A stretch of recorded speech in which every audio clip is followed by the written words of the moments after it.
Assalamualaikum warahmatullahi wabarakatuh. Jalatin tota berkhawatir tota.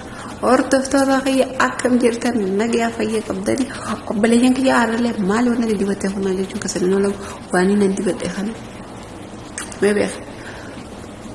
Mebe ha wani nan dibate Nescafe buna. Ni wedan kanu ba gutta seriala ko sanu mo diddani. Sirran dum jechu to ko bitet amat khana gutta siga Nescafe زبادي بدون قبل زبادي تراني عطاني اللي حفتمان تاني يو في الثلاجة قيسة ترتمان من تاني ركوان قبل بدو زبادي يو ترتسم فايدة قبل يو زبادي إجتو ججو ولي زبادي من إجتو أرغو ديما زبادي ما سيقوتو جكن ديمي ما سيقوتو جكن نسكافي ما سيقوتو تلسيني جنن Aktifan ikatin wajah frakaso. Alam mo bakana. Fula kayo guto akanang gode kita jecho. Akana faraguri.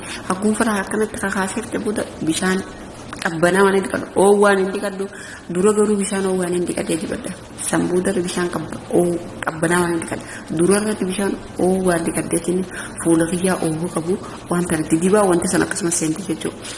Sambuda wan kana faraguri fite akko faidan sama le jetani kunce dutu fula kayo terjul.